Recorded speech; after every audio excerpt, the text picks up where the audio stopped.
Beautifully said. I'm thinking as you're talking about the importance of, for example, even having, dancing after services at our Comunidad Hispana Latina here at the cathedral.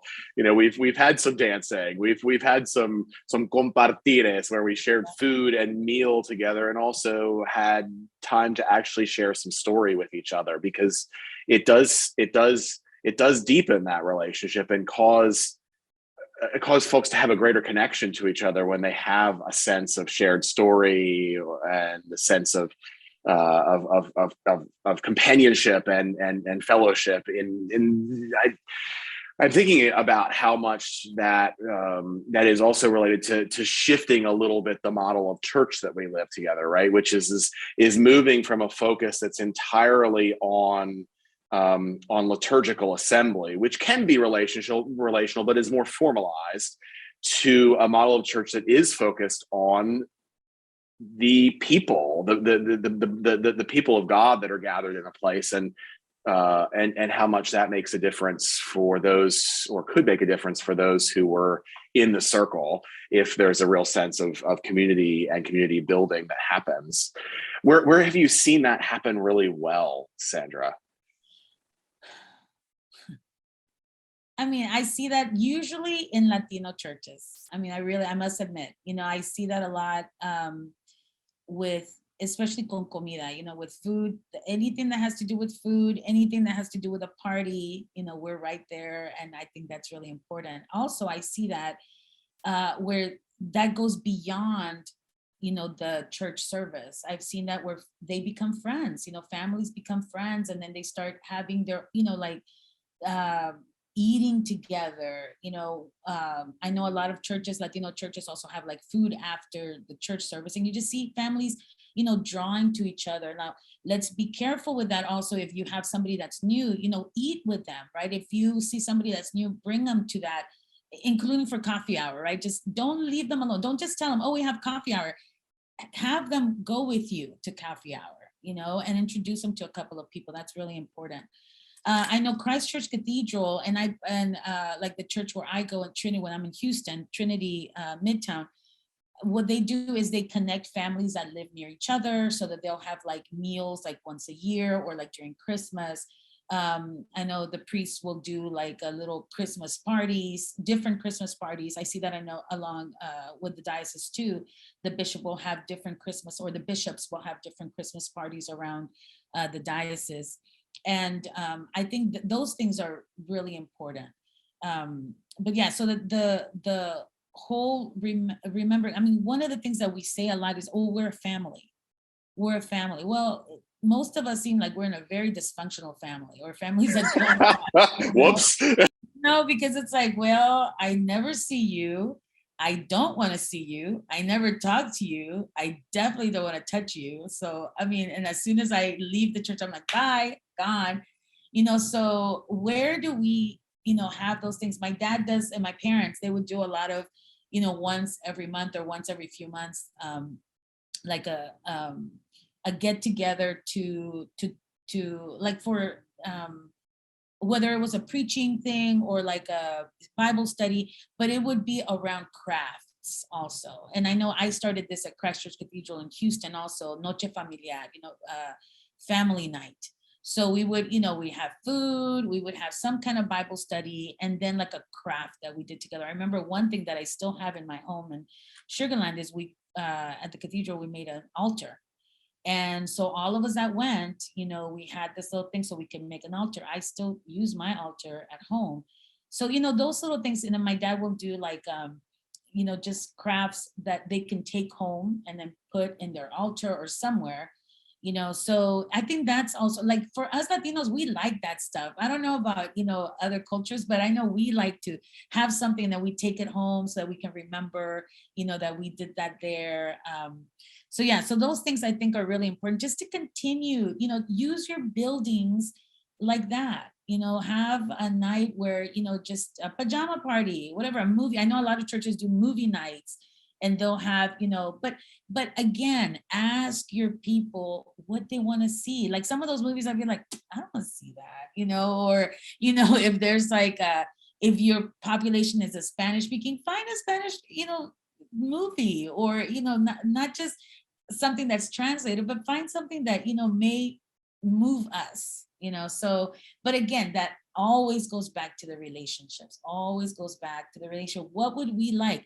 One of the things that I did in different churches that I've been at, I'll just have, before one of the songs, like during the offertory, I'll say, hey, here's my number, everybody text me what your favorite 3 songs are. They don't have to be church songs, but they can be. And then I'll go from there. I'll see, like, maybe some of them we can use, maybe there's a little style that I can see that is, that people like, and then bring it to the church. That's really important. I would do that with my students too when I was teaching, just what are your top 3 whatevers. And then I would start that at the beginning of the year, and then try to incorporate that sometime during the school year. So, those things, I feel like we have so much media and so much technology that we can use that we don't in churches. There's like, we can create a word cloud even during a service. It's all of these things that we can do, but I don't know why we just don't have those. I don't know. And also, like, why aren't we sharing them? Right? Like, so if I did this and it worked, just take a picture of it and post it and share with everybody, and tell, if you want to know how to do this, just ask me. A lot of times we're like, no, this is mine, I don't want to share it. But let's share. That's another way to build community across the Episcopal Church, not just in our churches or in our diocese, but across the whole, church. Yes, and I think I as you're talking about this, I am thinking about how much I see folks, even within my own parish context, they find those groups where they're making connections and building relationship, but oftentimes they're not here. They're not in the context of the parish. So the families may find that they have a parenting group that they go to regularly, but and then conversely, we've found, for example, we have a spiritual director who started a moms group here at the cathedral, and that has been so vibrant because suddenly there was an affinity, and it was a time for folks to actually get around and have real conversation and real relationship building. And so I'm just thinking about, I'm kind of reflecting as you're talking on the role of providing those opportunities and those kinds of spaces for people and the various different kinds of groups that might be part of a parish as well, that there's an importance of having multiple places of engagement in those ways for community to build.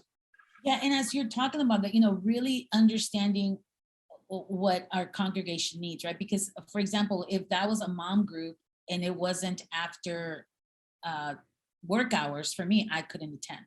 You know what I mean? So it's like also knowing who do we want to go there. And so if we want Latinas who work throughout the day, then maybe a Saturday would be better, or a Sunday right after, or something. You know what I mean? Like, just let's be creative. Let's not think only about our typical things that we are so used to, but that's why the relationship is so important. Asking people, when would this work for you? When would you come to this thing? And so yeah, I think that's really important also to remember.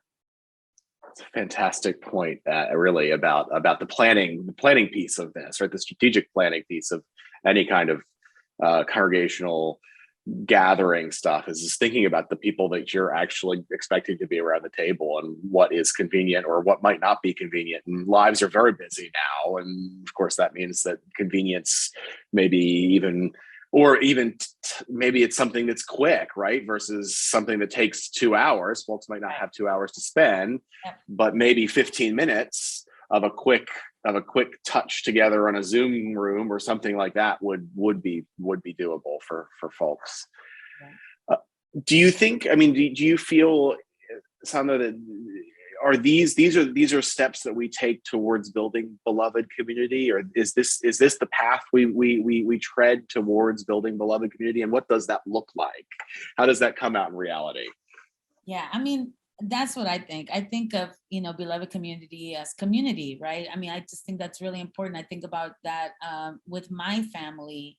What does that look like? And I'm talking not only my family as, like my extended family, but also just with my son and me, who we are a family. What do we do to continue showing each other how much we love each other, how much we care for each other, and how important we are to each other. That is, that's important. That's important for us to remember. What do I do at home, and how can I, expand this into the world? And it's not easy. It's not, it's so much more easy for me to, forgive Ellis and to love him unconditionally, to want the best for him, than it is, for me to think about that for everyone that I come across. But I hope that God helps me to do at least, a fraction of what I, because I have immense love for my son, but, a fraction of that to go for other people that need it, that not only they need it, but I also need it. I also need it so that I can know, this is something real. I believe, you see, that's another thing that I feel like sometimes we don't believe that we are part of this Jesus beloved community, that is, we are followers of Jesus. I remember speaking to some seminaries of color, and I said, I know that, a lot of times the Episcopal Church accepts everything, but if you're going to seminary to be an Episcopal priest, as a layperson, I need to know that you believe in Jesus. As a Christian, that you are going to give me Jesus. If I want Buddha, I know where to find Buddha. If I want anything else, I know where to find it. I really do. But if I'm going to an Episcopal church, I'm looking for Jesus. I'm looking to know that God and Jesus and Spirit, that's going to be what I'm going to get from there. So for me, that's really important when we're thinking about the beloved community. It's so important to realize and to remember that Jesus was all about social justice. Jesus was all about feeding the poor, about taking care of each other. Jesus was the, what everybody feared. And that's why, so many things happened because of it. But so for me, we really need to remember the beloved community is not like a yes community. That's not what that is. It is, I will say no when it has to be no, because if this is not good for the whole, it's not good just for me. If I'm not, if like, we say, if somebody is not free, we're all not free. If somebody is not getting something that they need, then all of us are not getting something that we need. We need to remember that it's not, it's not perfect. It's not cute. It's not, it doesn't always feel good to be in the beloved community. It's not comfortable. As I keep, I say this often, we are not asked to make people comfortable. We're asked to comfort people. And that is so different, and so for me, that's really important for us to remember as we walk towards the beloved community. It is in us. It is around us. We just have to tap into it and believe it, and just not afraid of what that looks like. It is very lonely. A lot of times, I know I feel very lonely many, many times when I'm, speaking out against injustice, especially in the Episcopal Church.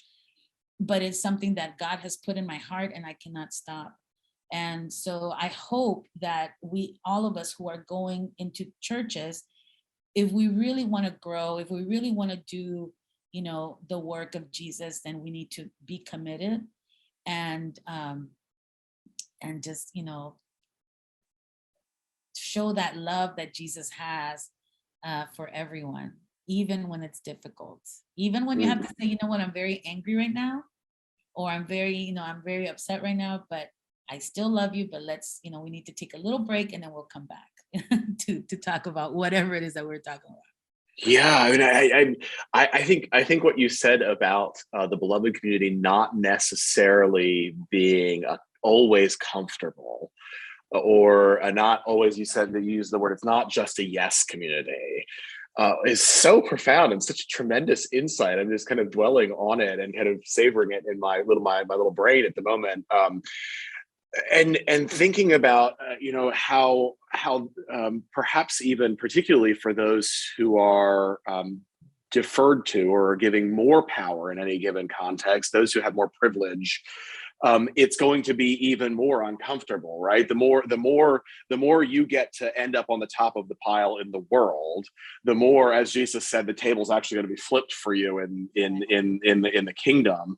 And so how do we practice the Jesus quality of evacuating that, of going, okay, it's going to be uncomfortable, but I'm going to let it go. I'm going to say, I'm going to identify this as being a thing that I need to say, okay, that's not going to be mine anymore. I'm going to let it out so that somebody else can have space in the beloved community, even if that's really uncomfortable. Well, the thing about it is, I feel like you really don't have it. That's, I think that's another mentality that we have to let go of. Like, you can't give me your power because you don't have it. It's not yours to give me the power. It's not yours. It is, the power is God's, especially when we talk about, being a followers of Jesus and being in the beloved community. The power is God's. And we are just, maybe we think we have the power, because we have been allowed to make decisions that affect other people, but that doesn't mean that you get to give it to me. And I think that's something very important to remember. Another thing that I feel like people who do have a lot of privilege need to remember is that it's not, privilege is not like this. Like the it's we're not in a scarcity thing when we talk about Jesus. And I'm not talking about, that whole, I always forget the name of it, the prosperity gospel. But however, the gospel, the Bible talks all about, we will have what we need, right? It's not talking about scarcity, but actually about abundance. And so for me, I'm trying, this is very difficult for me to do, but what I'm trying to remember is, if I need to give up something, it's because something else is going to come my way. So as I go like this, I'm also open to receive. When I open my hands to give, I'm also opening my heart and my hands to receive. And that is something that's very, very difficult for me sometimes. It's very difficult for me to give up something that I thought was very, very dear to me, or that, and I have to ask myself, why is this so dear to me that I do not want to let it go? And yet, again, when I think about Jesus, when I think about what the Bible says, I know that Jesus tells me, you will have everything you need. Don't worry about it, girl. Just ask for it, you will have it. But I'm like holding on to this thing, even though that I know, because of all the promises, because of what I've seen, because of what I've lived, because of what I know. When I go like this, God is going to put something that is better for me, better fitted for me. So I also need to just understand, it is not comfortable, it is not easy, it is not even pretty. It is like, oh, it's hard, and I'm gonna cry, and I'm gonna be angry. But if I actually go like this and let it go, I need to remember that something else is going to come that is better for me. And when that is being, when we constantly know that that's going to happen, and again, honey, I ain't doing it right either. I am, every day I struggle with this. Every day, trust me, I'm on my knees crying and praying for God to help me every single day, because it's not easy. But when we continue to do that, it does become, it may not become easy, but it becomes something that is more like a discipline that I get to do, right? And so I get to remind myself and ask myself, what is it that I'm holding on to that I need to let go of today? What is it that I am finding so dear to me, and why? I think that, in therapy and with, I'm reading a bunch of different books, and I see that often. What is it that I'm holding on to so much, and why? And when we can actually think of that why, then it's easier to be like, okay, I'm not, because a lot of times it's like I think you were saying something like, I'm afraid what's going to happen. I have, I am the holder of the keys. What's going to happen if I let it go? Somebody's not going to know how to do it better than me. Somebody's not going to be as committed as I am. All these things that we have, these fears. But once we realize, what, we need to trust that God's got it. God knows, I have to trust that God knows just a little bit better than me, and knows that whatever God is planning is going to be better for me also, not just for other people, but also for me. See, I think we need to be reminded of that. If I let this go, it's not that I'm not going to have anything. I'm going to have something too. It just means that other people are also going to have it. And I think that's really important to remember, and also so difficult to do. So, just accept that it's gonna hurt, it's gonna be uncomfortable. But what is it that we do that is not? Work isn't fun. I don't want to wake up every morning, take a shower, get ready. I mean, I loved when it was just like, oh, just open my what's it called, my laptop, put on my lipstick, and be like, hey, and on Zoom. But even like, it's not, most of the things that we do are not comfortable. Most of the things that we do are not. They may be good, and we know that the outcome is going to be good, but the process isn't always good. You know, when I'm going to cook something, you know, even though I'm happy about it, but the process isn't always easy. You know, having to purchase stuff here in New York City, man, it's difficult to have to be like, oh my God, am I going to go? And then have to walk for like all these miles, you know, with the stuff because I don't have a car here. You know, what do I do? So, or, oh my gosh, you know, I ordered some bananas and now they're green instead of yellow. I mean, you know, all of these things, it's not, it may be, I know that at the end is going to be something awesome that I'm going to love, but the process isn't always awesome, you know? And so I feel like if we can just, you know, continuously remind ourselves that God promises us that we're going to have everything we need. God's never going to let us go. God wants us, you know, it has, what does it say? That, you know, God has a future for you and in abundance and filled with hope. You know, if we remind ourselves of that every single day, it's going to be less tough to, you know, to open up and let it go. But it's important. If we don't do that, we're never going to grow, and our church is never going to change if we don't do that. Amen. Amen. Amen.